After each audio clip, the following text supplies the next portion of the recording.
안녕하세요. 오늘 저희가 함께 분석해 볼 자료는요. 억만장자 헤지펀드 매니저죠. 데이비드 테퍼의 최근 투자 행보입니다. 특히 에팔로사 매니지먼트의 최신 13F 공시를 보면 아주 흥미로운 변화가 있는데요. 네, AMD 주식을 전량 매도하고 두 개의 새로운 종목, 특히 우버 같은 경우는 무려 1825%나 투자를 늘렸다는 소식입니다. 이게 단순히 종목 교체 이슈는 아닌 것 같고요. 테퍼가 왜 AMD를 떠나서 AI를 활용하는 플랫폼 기업이나 또 다른 쪽으로 눈에 돌리는 건지, 그의 향후 10년 투자 전략에 어떤 큰 그림이 있는지 그걸 좀 깊게 들여다보려고 합니다. 자, 한번 시작해 볼까요? 먼저 가장 눈에 띄는 거요. AMD. 작년까지만 해도 230만 주나 가지고 있었는데 이걸 왜 다 팔았을까요?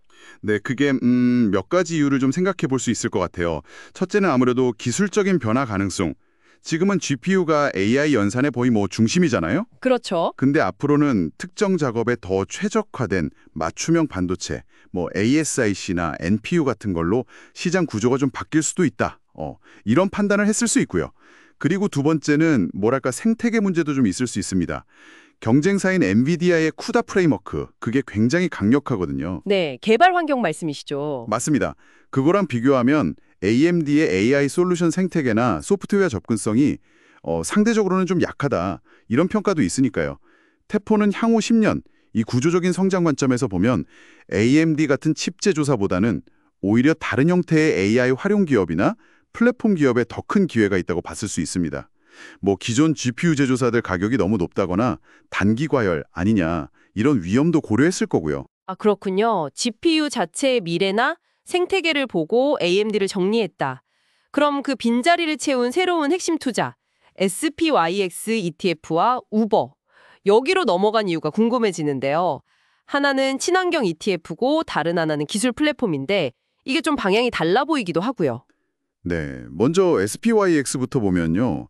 이건 S&P 500 지수에서 화석연료 관련 기업을 제외한, 그러니까 친환경 에너지 혁신 기업들 위주로 담은 ETF입니다. 상장지수 펀드죠. 네. 요즘 ESG 투자 얘기도 많이 나오고 미국의 전기차 인프라 확대라든가 친환경 에너지 정책 지원 같은 이런 장기적인 흐름에서 수혜를 볼 걸로 기대되는 분야거든요. 테포는 아마 화석연료 산업의 장기 성장성에는 좀 회의적이고 이런 ESG 지향 포트폴리오의 핵심으로 SPYX를 딱 찍은 것 같습니다. 미래 에너지 전환에 베팅한 거군요. 그렇죠. 그리고 우버는 이건 정말 파격적인데요. 투자를 무려 1825% 늘렸어요. 네, 저도 보고 깜짝 놀랐습니다. 18배 넘게 늘린 거잖아요. 네, 이건 단순 추가 매수 정도가 아니라 거의 포트폴리오의 무게중심을 확 옮기는 수준의 결정이죠.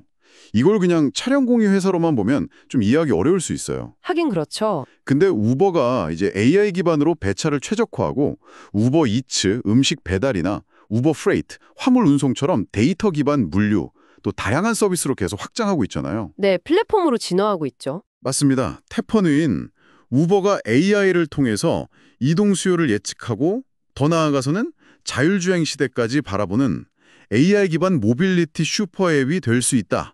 이런 잠재력을 굉장히 높게 보고 아주 강력하게 베팅한 걸로 보입니다.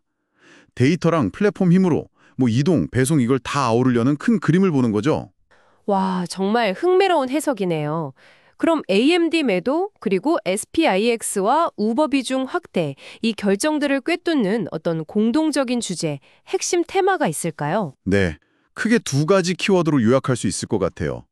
하나는 플랫폼 중심의 확장성, 다른 하나는 대체 기술이나 인프라 기반의 장기 구조적 변화입니다. 아, 플랫폼과 구조적 변화? 네, 우버는 실시간 데이터를 가지고 계속 수익 모델을 다각화하고 있고요. SPIX는 탈탄소라는 거대한 글로벌 메가 트렌드, 즉 에너지 인프라의 구조적 변화에 직접적으로 연결되어 있잖아요.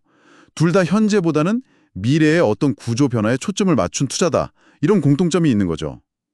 그리고 애플로사가 다른 데 투자한 걸 봐도 좀 이런 경향이 보여요. 예를 들어 브로드컴, 애플, 메타, 알파벳 이런 기업들. 다들 AI용 맞춤형 칩, 그러니까 SoC를 자체 개발하거나 이건 활용하는 서비스 플랫폼 기업들이거든요. 여기에도 투자를 계속 유지하고 있어요. 그러네요. 이게 뭘 의미하냐면 테퍼가 전통적인 GPU를 넘어서서 좀 더 특화된 하드웨어와 그걸 잘 활용하는 플랫폼 기업의 중요성을 분명히 알고 있다는 거죠.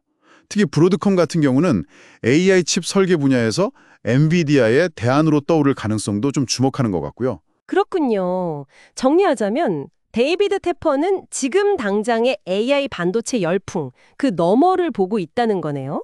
칩을 만드는 회사보다는 그 칩을 활용하는 플랫폼 기업, 그리고 에너지 전환 같은 거대한 구조 변화의 중심에 있는 인프라 쪽으로 시선을 옮기면서 향후 10년을 준비하는 그런 전략적인 재편이다. 이렇게 읽을 수 있겠습니다. 네, 정확히 보셨습니다.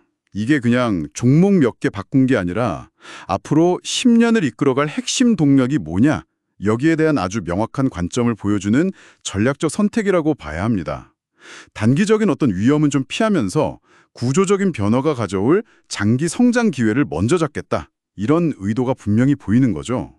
수익률도 중요하지만 이런 구조적인 전환, 이 흐름을 읽는 게 장기 투자에서는 정말 중요하다는 메시지를 던지는 것 같습니다. 그래서 여러분도 한번 생각해 보시면 좋을 것 같아요. 테퍼가 주목한 이 플랫폼과 인프라 중심 전략을 고려했을 때 앞으로 한 10년 동안 비슷하게 AI나 다른 구조적 변화의 혜택을 크게 받을 수 있는데 아직 시장에 큰 주목을 받지 못하고 있는 그런 숨겨진 분야는 또 어디에 있을까? 이런 질문을 던져보는 것도 상당히 흥미로울 것 같습니다.